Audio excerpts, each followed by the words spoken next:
ਕਹੋ ਤਨ ਗੁਰ ਸੇਵੀਐ ਐਂਦ ਸਹਿਜ ਸੁਭਾਏ ਸਤਿ ਪਰਤਿਆ ਗੁਰੂ ਕਾ ਧਰਮ ਮਨ ਮੁਖ ਜਾਏ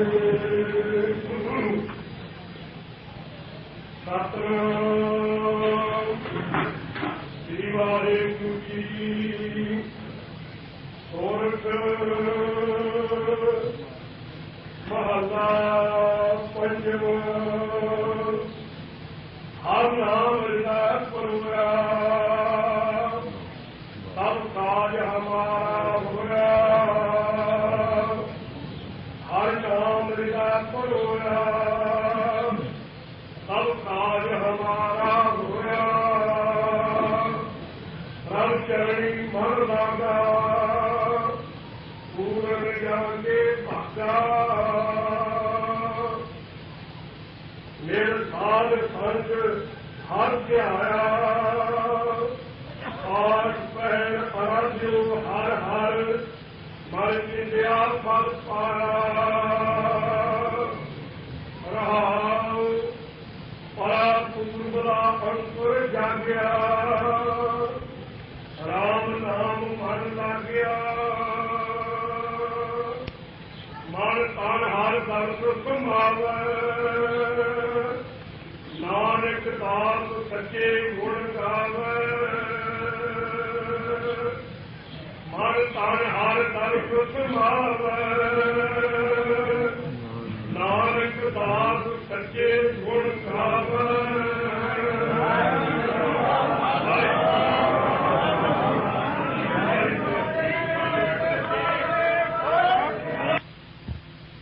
ਜਲ ਦੇ ਨਾਲ ਦਿੱਲੀ ਦੀ ਡਾਲ ਦੀ ਬਿਮਾਰੀ ਹਟੀ, ਜਿਨ੍ਹਾਂ ਨੇ ਗੂੰਗਿਆਂ ਤੋਂ ਗੀਤਾ ਦੇ ਅਰਥ ਕਰਵਾਏ, ਜਿਨ੍ਹਾਂ ਨੇ ਔਂਤਰਿਆਂ ਨੂੰ ਪੁੱਤਰਾਂ ਦੀ ਦਾਤ ਦਿੱਤੀ, ਦੁੱਧ ਸਰੀਰ ਦੀ ਅਰੋਗਤਾ, ਰਿੱਧੀਆਂ ਸਿੱਧੀਆਂ ਕਰਾਮਾਤਾਂ ਬਖਸ਼ਿਸ਼ਾਂ ਜੋ ਵੀ ਕਿਸੇ ਨੇ ਚਾਹੀਆਂ ਸਭ ਗੁਰੂ ਘਰ ਵਿੱਚੋਂ ਸਾਰਿਆਂ ਨੂੰ ਪ੍ਰਾਪਤ ਹੋਈਆਂ। ਉਹ ਸੱਚੇ ਪਾਤਸ਼ਾਹ ਮਹਾਰਾਜ ਸਾਹਿਬ ਜੀ ਦਾ ਪਵਿੱਤਰ ਸਥਾਨ ਸ੍ਰੀ ਪੰਜੋਖਰਾ ਸਾਹਿਬ ਭਾਗਾਂ ਦੇ ਨਾਲ ਆਪਾਂ ਦਰਸ਼ਨ ਕਰ ਰਹੇ ਹਾਂ। ਸੋ ਅੰਮ੍ਰਿਤ ਰੂਪ ਬਾਣੀ ਸ੍ਰੀ ਜਪਜੀ ਸਾਹਿਬ ਸੁਖਮਨੀ ਸਾਹਿਬ ਜੀ ਦੇ ਪਾਠ ਉਪਰੰਤ ਸ੍ਰੀ ਆਸਾ ਜੀ ਦੀ ਵਾਰ ਦਾ ਸ਼ਬਦਾਂ ਸ਼ੰਤਾਂ ਸਮੇਤ ਸੰਪੂਰਨ ਕੀਰਤਨ ਸਰਵਣ ਕੀਤਾ ਹੈ। ਸੋ ਹੁਣ ਸਤਿਗੁਰੂ ਸੱਚੇ ਪਾਤਸ਼ਾਹ ਜੀ ਦੀ ਬਾਣੀ ਜੋ ਕਥਾ ਹਰ ਰੋਜ਼ ਚੱਲ ਰਹੀ ਹੈ, ਰਹਿਰਾਸ ਸਾਹਿਬ ਆਰੰਭ ਹੋ ਰਿਹਾ ਹੈ। ਇਹ ਨਿਤਨੇਮ ਦੇ ਵਿੱਚੋਂ ਸ਼ਾਮ ਦੀ ਬਾਣੀ ਦਾ ਇਹ ਸ਼ਾਮ ਦੇ ਸਮੇਂ ਦਾ ਇਹ ਨਿਤਨੇਮ ਹੈ। ਅੰਮ੍ਰਿਤ ਵੇਲੇ ਦਾ ਨਿਤਨੇਮ ਜਪਜੀ ਸਾਹਿਬ ਤੋਂ ਆਰੰਭ ਹੋ ਕੇ ਜਾਪ ਸਾਹਿਬ ਸਾਰਾ ਸਵਈਏ ਸਰਾਵਕ ਸੁਧ ਸਮੂਹ ਸਿਧਾਨ ਕੇ ਦੇਖ ਤ੍ਰਿयो का जोग जति के, फिर चौपाई साहब हमरी करो हाथ तै रक्षा, फिर आनंद साहब सारा 40 पौड़ियां वाला ये अमृत वेल का नितनेम है अमृतधारी माई भाइयों का। सो इन्ना नितनेम करना हरेक माई भाई अमृतधारी वास्ते अत्यंत जरूरी है, इस तो बिना नहीं सर सकता। साडी आत्मिक खुराक है। सो जिमें शरीर को खुराक जे ना खाइए शरीर कमजोर हो जाता है, इस तरह साड़ी आत्मिक खुराक अमृत वेले का नितनेम इन्नियां बाणियां जरूर पढ़नियां। शाम के मौके ते रहरास साहब का पाठ करना अत्यंत जरूरी है, जिस करके सचखंड विच जगह प्राप्त होंदी है। शाम के मौके रात के मौके ते बराजण लग्या सोहले का पाठ करना, कीर्तन सोहला भी जिस बाणी नूं कहंदे कहा जाता है। सो सोहले जी का पाठ करके रात को बराजना है। सो ये तिने समय सतगुरु सच्चे पातशाह जी ने साढ़े सफले किए हैं और इन्हां तिन्नां ही बाणियां नूं साहिब गुरु ग्रंथ साहिब जी के आरंभ में आप जी ने कृपा करके फरमाया है, लिखिया है।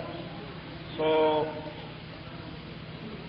वाहिगुरू मंत्र का सिमरन श्वास श्वास करने की आग्या है। मूल मंत्र का अभ्यास वध तो वध करना है। वो जिन्नी बाणी वध तो वध पढ़ी जाए सब लाहेबंदी है, गुरु रूप जान के पढ़नी है। बाणी की कथा सुननी बहुत जरूरी है। जब तक बाणी के अर्थ सिद्धांत मतलब का पता नहीं लगेगा तदों तक पूरा आनंद या पूरा लाभ नहीं प्राप्त हो सकता। इस वास्ते गुरु की बाणी की कथा सुन के विषय विकारां की अंदर की मैल निवृत्त होंदी है। सुन हर कथा उतारी मैल महापुनीत पै सुख सैल। गुरु की बाणी का कीर्तन करना ते सुनना अत्यंत जरूरी है। गुरु के सिख का जीवन अधूरा है जे कीर्तन ये करे या ना सुने। करना या सुनना सो इको ही महात्मा बहुत जरूरी है। कल युग में कीर्तन प्रधाना गुरमुख जपिया लाए ध्याना। पार ब्रह्म हुआ सहाई कथा कीर्तन सुखदाई। माइयो ये बेनती है कि ठीक है इत्थे इतवार नूं संगत बहुत ही जुड़ती है ते आके मत्था टेक के मुड़ते जाते ने है। गुर सतगुर का जो सिख खाए सो भलके उठ हर नाम ध्यावै। उद्यम करे भलके प्रभाती स्नान करे अमृतसर नहावै। उपदेश गुरु हर हर जप जापै सब किल विख पाप दोख लै जावै। फिर चढ़े दिवस गुरबाणी गावै बहदियां उठदियां हर नाम ध्यावै। जो सास गिरास ध्याय मेरा हर हर सो गुर सिख गुरु मन पावै। जिस तरह दयाल होवे मेरा स्वामी तिस गुर सिख गुरु उपदेश सुनावै। जन नानक धूड़ मंगे तिस गुर सिख की जो आप जपै अवरै नाम जपावै। गुरमुख नाम दान इशनान। अमृत वेले उठ के इशनान करना गुरु का नाम जपना धर्म की किरत विच दसवंध गुरु घर विच हाजिर करना दान देना ये साडा मुੱਢ है।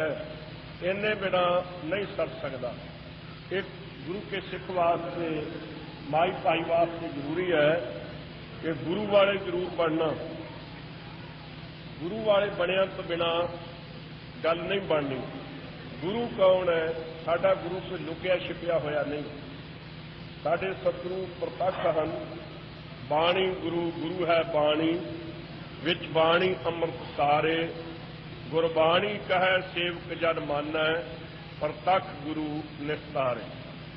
सो दसों ही पातशाहियां दी आत्मिक जोत जबर तख्त छतर के मालिक साहिब गुरु ग्रंथ साहब गुरु हैं और सब जगत के गुरु हैं।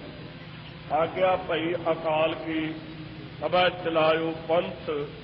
सब सिखन को हुक्म है गुरु मान्यो ग्रंथ। वेद पुराण सिमरतियां शास्त्र नूं मुसलमान नूं पढ़न नूं आग्या नहीं दी गई। कुरान शरीफ नूं हिंदू नहीं पढ़ते पर धन सतगुरु ग्रंथ साहब जी की बाणी वास्ते किसी ने भी कोई रुकावट नहीं। कोई गावे वो सुने हर नामा चित लाए। कहो कबीर संसा नहीं अंत परम गत पाए। वेद विच किसी भी मुसलमान का वेद पुराण सिमरतियां शास्त्र गीता दे विच किसी भी मुसलमान का एक भी अखर नहीं। कुरान शरीफ अंजील प्रेत जंबूर दे विच सो किसी भी हिंदू का एक अखर भी नहीं। पर धन गुरु ग्रंथ साहब जी की बाणी सब नूं अपनाया गया है और सारियां दी बाणी जो गुरु के आशे अनुसार है वो सारी सतगुरु सच्चे पातशाह जी आप प्रवान की है। सो सब नूं सांझी वालता केवल सतगुरु जी ने कृपा करके बख्शी है।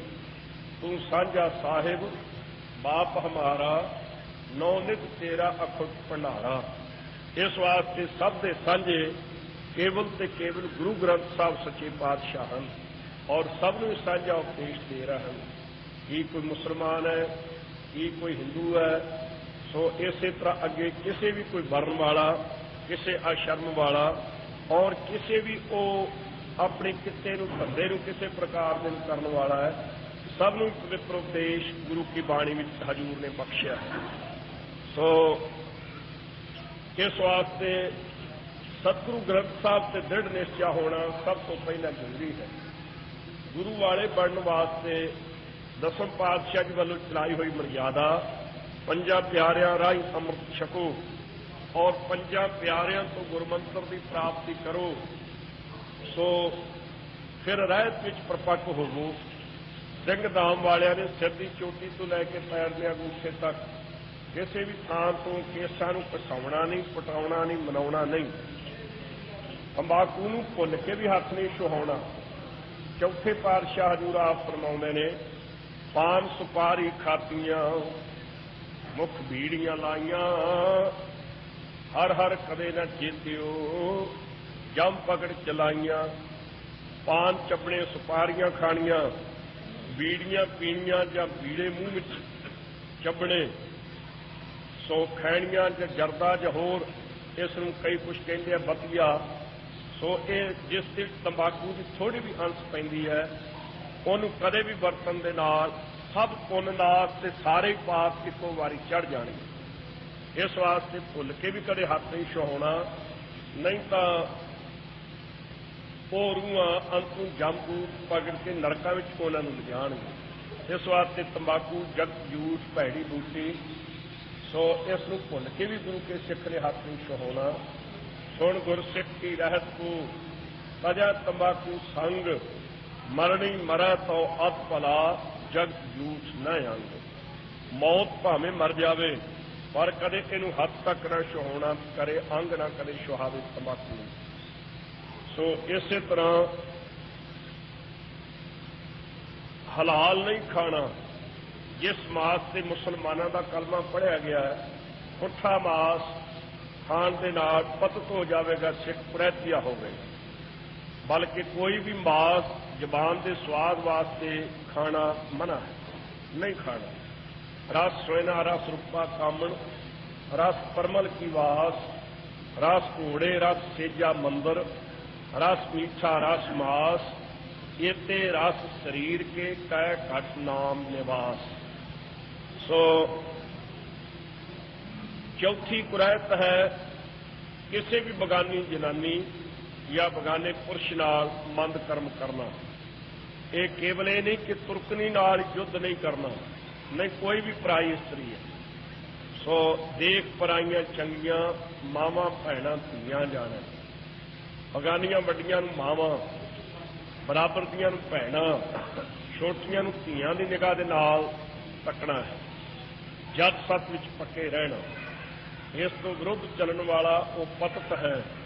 ਇਸ ਦੇ ਨਾਲ ਲੱਗਵੀਂ ਸ਼ਰਾਬ ਵੀ ਇੱਕ ਕੁਰੈਤ ਹੀ ਸਤਿਗੁਰੂ ਤੀਸਰੇ ਪਾਤਸ਼ਾਹ ਜੀ ਨੇ ਫਰਮਾਈ ਹੈ। ਮਾਨਸ ਭਰਿਆ ਆਣਿਆ, ਮਾਨਸ ਭਰਿਆ ਆਏ, ਜਿਤ ਪੀਤਾ ਮਤ ਦੂਰ ਹੋਏ, ਬਰਨ ਪਵੈ ਵਿੱਚ ਆਏ।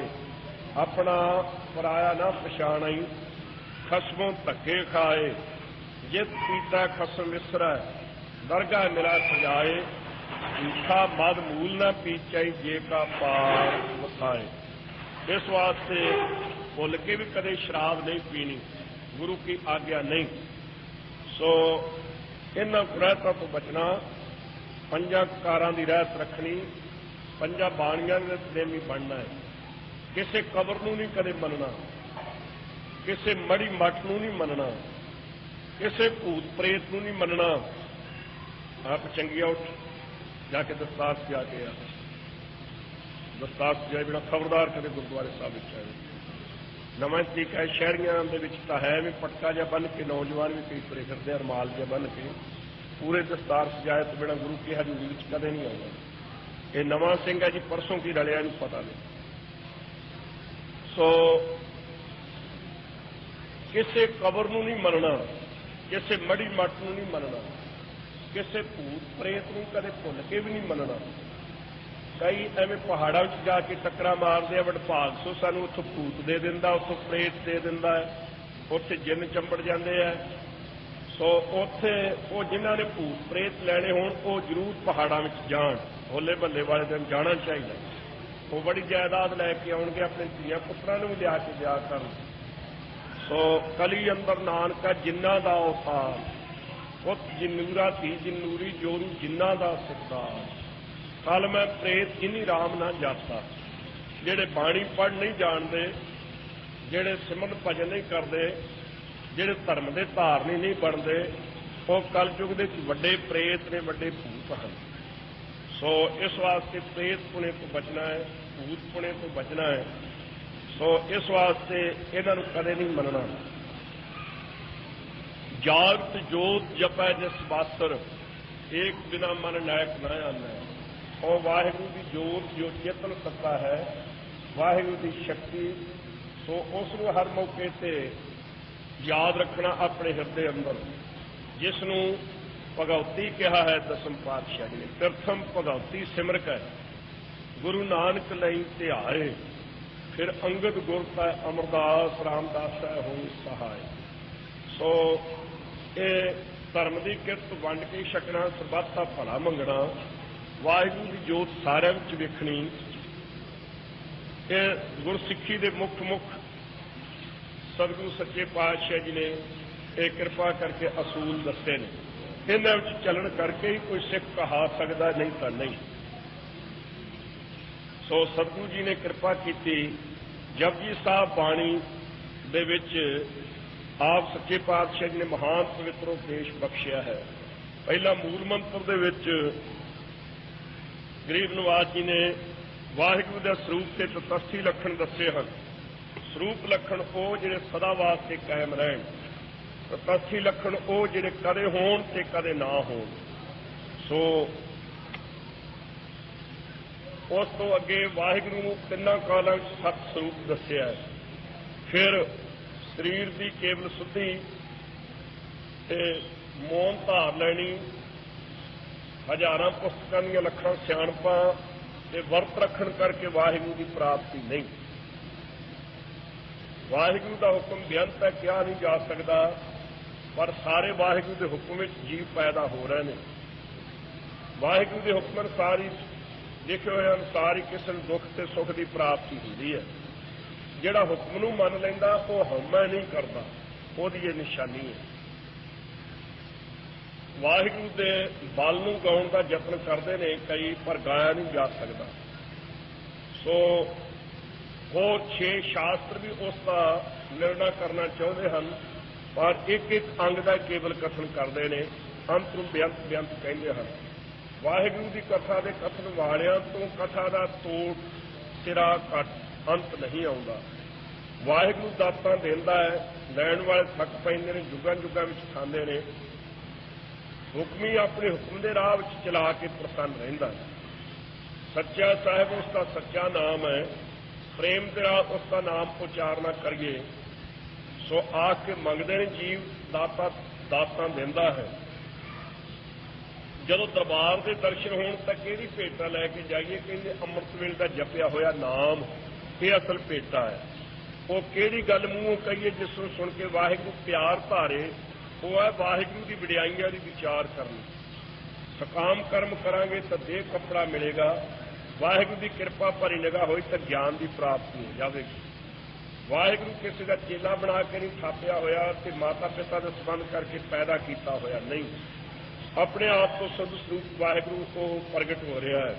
जिन्होंने ने उसकी सेवा की उन्होंने मान जरूर मिले है। उन्होंने गावीए ते नाल सुनीए भी, मन में प्रेम रखिए। दुख निवृत्त होणगे, सुख नूं लैके सचखंड घर विच जावांगे। गुरमुखां दा ये जीवन है कि नाद बाजे बजाउंदे ने, तड़के उठ के कीर्तन गाउंदे ने, फिर वेद विचार ज्ञान वो कथा करते हैं, फिर उन्होंने सुरत कीर्तन ते कथा के आनंद में समाई रही है। सतगुरु जी ने सानू एको ही सिक्ख्या दी समझाई है कि सारे जीवां दा एको ही दाता सानू भुल नहीं जाना चाहिए। प्रतख तीर्थां ते भावना तो बिना नहा के की करोगे, कर्मां तो बिना तो किसी को कोई दात प्राप्त होई नहीं। जिन्नी भी सृष्टि पैदा हुई है सो उन्होंने कर्मानुसार ही फल सारिਆਂ ਨੂੰ मिलता है। आत्मा रूपी तीर्थ से तां नहा सकोगे जे मन में भावना होगी, वाहिगुरू के भाणे में चलोगे। बुद्धि के अंदर ये सुख गुणा की परख हो जाएगी जी एक गुरु की सिक्ख्या सुनांगे। सतगुरु जी ने यहो सिक्ख्या समझाई है कि सारे जीवां दा एको ही दाता है, सानू भुल नहीं जाना चाहिए। ये 6 पौड़ियां हजूर ने फरमाई है। 7वीं पौड़ी में वैराग का कथन किया है। जे 4 युग लंबी उम्र हो जाए, इस तो 10 गुणा वध 40 युग लंबी उम्र हो जाए, नवा खंडा सारी सृष्टि भावें प्रसिद्ध हो जाइए, ਜਦੋਂ ਤੁਰੀਏ ਤਾਂ ਨਾਲ ਹੀ ਸਾਰੇ ਤੁਰ ਪੈਣ ਜਲੂਸ ਕੱਢ ਕੇ। ਵੱਡਾ ਭਾਰੀ ਚੰਗਾ ਨਾਮ, ਵੱਡਾ ਮੋਟਾ ਨਾਮ ਰਖਾ ਲਈਏ। ਮੂੰਹ ਤੇ ਵੀ ਲੋਕੀ ਜਸ ਕਰਨ ਤੇ ਮਗਰੋਂ ਵੀ ਲੋਕੀ ਕੀਰਤੀ ਮਹਿਮਾ ਕਰਨ। ਕਈਆਂ ਦੇ ਮੂੰਹ ਤੇ ਜਸ ਹੁੰਦਾ, ਮਗਰੋਂ ਗਾਲਾਂ ਮਿਲਦੀਆਂ ਨੇ, ਪਰ ਨਹੀਂ, ਮੂੰਹ ਤੇ ਵੀ ਜਸ ਮਗਰੋਂ ਵੀ ਕੀਰਤੀ ਹੋਵੇ। ਪਰ ਇੰਨੀ ਪ੍ਰਾਪਤੀ ਕਰਕੇ ਵੀ ਜੇ ਵਾਹਿਗੁਰੂ ਦੀ ਕਿਰਪਾ ਭਰੀ ਨਿਗਾਹ ਵਿੱਚ ਨਹੀਂ ਆਏ ਤਾਂ ਐਸਾ ਖੋਟਾ ਦਿਨ ਵੀ ਕਦੇ ਆਵੇਗਾ, ਸਾਡੀ ਗੱਲ ਵੀ ਨਹੀਂ ਕਿਸੇ ਨੇ ਕਦੇ ਪੁੱਛਣੀ।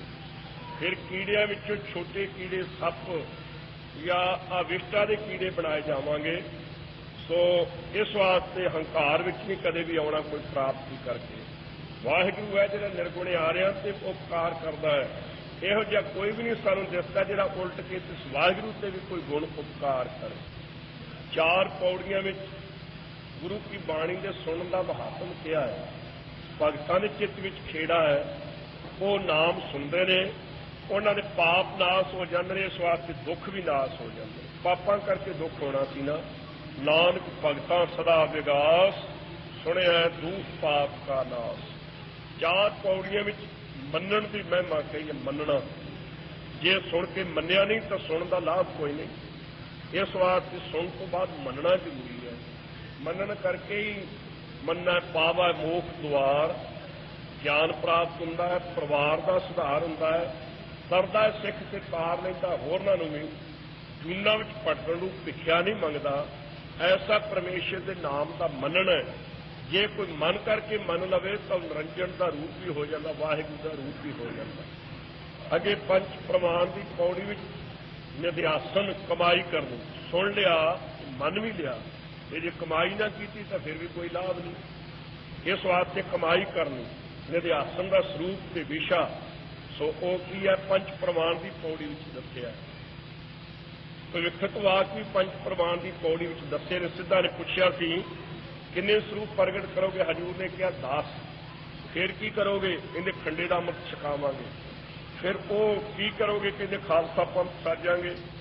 ਸੋ ਉਹ ਕਿਵੇਂ ਸਾਜੋਗੇ? ਕਹਿੰਦੇ 5 ਪ੍ਰਮਾਣ, 5 ਪਿਆਰੇ ਪ੍ਰਧਾਨ ਬਣਾਵਾਂਗੇ, ਪੰਚਾਇਤੀ ਰਾਜ ਕਾਇਮ ਕਰਾਂਗੇ। ਆਪਣੇ ਤੋਂ ਬਾਅਦ ਗੁਰਤਾ ਗੱਦੀ ਗੁਰੂ ਗ੍ਰੰਥ ਸਾਹਿਬ ਜੀ ਦੇ ਪਾਸ ਤੇ 5 ਪਿਆਰੇ ਪ੍ਰਧਾਨ ਮੁਖੀ ਬਣਾਵਾਂਗੇ ਜਿਹੜੇ ਰਹਿਤ ਰੱਖਣਗੇ। 5 ਪ੍ਰਮਾਣ, 5 ਪ੍ਰਧਾਨ ਜਿਹੜੇ 5 ਬਾਣੀਆਂ ਦੇ ਨਿਤਨੇਮੀ ਹੋਣਗੇ ਉਹ ਪ੍ਰਧਾਨ ਹੋਣਗੇ।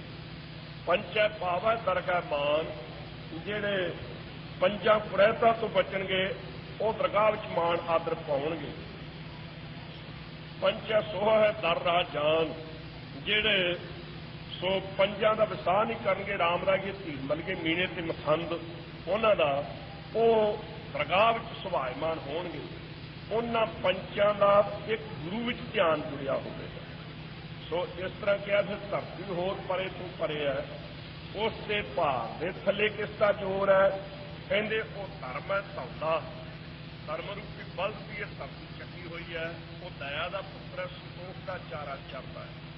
ਸੋ ਉਸ ਨੇ ਸਾਰੀ ਧਰਤੀ ਨੂੰ ਚੱਕਿਆ ਹੈ। ਨਹੀਂ ਤਾਂ ਧਰਤੀ ਪਰੇ ਤੋਂ ਪਰੇ ਹੈ, ਇਸ ਦਾ ਅੰਤ ਨਹੀਂ ਕੋਈ ਪਾ ਸਕਦਾ। ਫਿਰ ਕਿਹਾ ਕਿ ਇੱਕ ਮਹਾਵਾਕ ਉਚਾਰਿਆ, ਜੋ ਤੁਧ ਭਾਵੈ ਸਾਈ ਭਲੀ ਕਾਰ, ਤੂੰ ਸਦਾ ਸਲਾਮ ਚੰਗਾ ਕਾਰ। ਜੋ ਵਾਹਿਗੁਰੂ ਤੈਨੂੰ ਭਾਉਂਦਾ ਉਹ ਭਲੀ ਚੰਗੀ ਕਾਰ ਹੈ। ਤੂੰ ਸਦਾ ਕਾਇਮ ਰਹਿਣ ਵਾਲਾ ਨਿਰੰਕਾਰ ਸਰੂਪ ਹੈ। ਤੂੰ ਜੀਵ ਸਦਾ ਸਲਾਮ ਈਸ਼ਰ ਤੇ ਨਿਰੰਕਾਰ ਸੁਧ ਸਰੂਪ ਬ੍ਰਹਮ ਰੂਪ ਹੋ। ਅਸੰਖ ਜਪ ਵਿੱਚ ਸ਼ਾਂਤੀ ਤੇ ਰਾਜਸੀ ਸ੍ਰਿਸ਼ਟੀ ਦਾ ਕਥਨ ਕੀਤਾ ਹੈ। ਅਸੰਖ ਮੂਰਖ ਵਿੱਚ ਤਮੋਗੁਣੀ ਸ੍ਰਿਸ਼ਟੀ ਦਾ ਕਥਨ ਕੀਤਾ ਹੈ। ਸੋ ਅਸੰਖ ਨਾਮ ਅਸੰਖ ਥਾਂ ਵਿੱਚ ਬੇਅੰਤ ਨਾਮ ਤੇ ਥਾਮ ਦੱਸੇ ਨੇ। ਮੱਥੇ ਤੇ ਲਿਖੇ ਹੋਏ ਅੱਖਰਾਂ ਅਨੁਸਾਰ ਹੀ ਕੋਈ ਜੀਵ ਲਿਖ ਪੜ੍ਹ ਬੋਲ ਸਕਦੇ ਨੇ। ਸੋ ਇਸ ਤਰ੍ਹਾਂ ਉਹ ਚੌਥਾ ਮਹਾਵਾਕ ਵੀ ਉਚਾਰਿਆ, ਜੋ ਤੁਧ ਭਾਵੈ ਸਾਈ ਭਲੀ ਕਾਰ। ਇੱਥੋਂ ਤੱਕ ਅੱਧਾ ਜਪਜੀ ਸਾਹਿਬ ਹਜ਼ੂਰ ਨੇ ਸੰਪੂਰਨ ਕੀਤਾ। ਫਿਰ ਅੱਗੇ ਸਰੀਰ ਤੇ ਲੱਗੀ ਹੋਈ ਮੈਲ ਪਾਣੀ ਨਾਲ ਧੋ ਲਈਦੀ ਹੈ। ਸਰੀਰ ਕੱਪੜੇ ਨੂੰ ਲੱਗੇ ਹੋਇਆ ਵਿਸ਼ਟਾ ਤੇ ਮੂਤਰ ਪਿਸ਼ਾਬ ਪਾਣੀ ਤੇ ਸਾਬਣ ਨਾਲ ਧੋ ਕੇ ਲਾਹ ਲਈਦਾ ਹੈ। ਬੁੱਧੀ ਨੂੰ ਲੱਗੀ ਹੋਈ ਪਾਪਾਂ ਦੀ ਮੈਲ ਨਾਮ ਦੇ ਜਲ ਦੇ ਨਾਲ ਲੈ ਸਕਦੀ ਹੈ। ਹੋਰ ਕੋਈ ਤਰੀਕਾ ਹੈ ਪਵਿੱਤਰ ਕਰਨ ਦਾ ਨਹੀਂ। ਸੋ ਗੁਰੂ ਕੇ ਸਿੱਖ ਨਾ ਪੁੰਨੀ ਨਾ ਪਾਪੀ ਹਨ। ਜਿਹੋ ਜਿਹੇ ਜੀਵ ਕਰਮ ਕਰਦੇ ਨੇ ਲਿਖ ਕੇ ਪ੍ਰਲੋਕ ਨੂੰ ਲੈ ਜਾਂਦੇ ਨੇ। ਆਪੇ ਕੀਤੇ ਹੋਏ कर्म का फल भोगना आप बीज आपके आप खान तरह है। सो होर कोई भावें तीर्थां ते यात्रा कर लवे, उठा नमक के तप कर लवे, जैनियां वाली दया ते इंद्रियां दा दमन ते दान दे के मान कर लवे, उसका बहुता लाभ नहीं। दिल का मन भर भावें मिल जाए, इस तो वध नहीं, पर वो तिलक जाण वाला मान है। सो गुरु की बाणी का सरवण मनन अध्यासन करना ही आत्मा की तीर्थ से नहाना है। सो हजूर सच्चे पातशाह जी ने कहा कि जदों सृष्टि नूं रचता है वाहिगुरू, उदों वो आप ही उस समय नूं जानदा है। ना किसी नूं पता है कि किहड़ा वेला सी दिन का, कि वक्त सी रात का, खित किहड़ी सी एक नूं, वार किहड़ा सी ऐत सोम, महीना किहड़ा सी चेत वैसाख, ये नहीं किसी नूं पता। सो ना जोगी जानते ने, ना काजी जानते ने, ना पंडित ही जानते हैं। जदों सृष्टि नूं रचता वाहिगुरू, वो अपने आप को आप ही जानता है। सो जे कोई कह दे मैं जानदा तो तू जान नहीं सकता, वो दरगाह में शोभेगा नहीं अगे जाके। पतालों के थले लखा ही पताल ने, आकाशां के उपर लखा ही आकाश ने, अंत भालन वाले अंत नूं हंभ जाते हैं। वेद भी इको गल कहते हैं कि वाहिगुरू बेअंत है। सलाउण वाले हो के वाहिगुरू नूं सलाउणा चाहिए है। सो जिवें नदियां नाले ਜਦੋਂ तक समुद्र में पै नहीं जाते, वो ठहरना नहीं जानते, ਜਦੋਂ तक वाहिगुरू में अभेद नहीं हो जाता सिखा, तदों तक सिमरन भजन करी चल। वाहिगुरू की सिफत करी चल, पर अंत पाउण वाले पासे ना पै जावे, तो इत्थों अंत पाया नहीं जाना। उसकी सिफत का अंत नहीं, सिफती का अंत नहीं, उसके करतब्बां का ही अंत नहीं। तेन ये नहीं पता वाहिगुरू के मन का मता की है, सलाह की है, वो अपने मंत्र को आप ही जानता। अंत न जापै क्या मन मंत्र। आ बड़े बड़े देह धारी गुरु किड्डे किड्डे पखंड रची फिरते हैं, बाहर सोने दी चोबा, सोने के छत्र, हजारां बंदे एवं भटकाई फिरते हैं। सारे ही देहधारी गुरुओं ने कहा कांग्रेस को वोट पाओ, वो सारे दे सारे झूठे निकले। एक भी देहधारी गुरु सच्चा ने निकलिया, सारिਆਂ ਦਾ तो पाज उगड़ गया छाती। रब नूं पाया तो सारिਆਂ ਦਾ पाज हो गए। इस वास्ते वाहिगुरू के मते नूं कोई नहीं जानते मनुख जिन्ने भी हैं। हर की गत न को जाना है, जोगी जपी तपी पच हारे और बहुत लोग थे।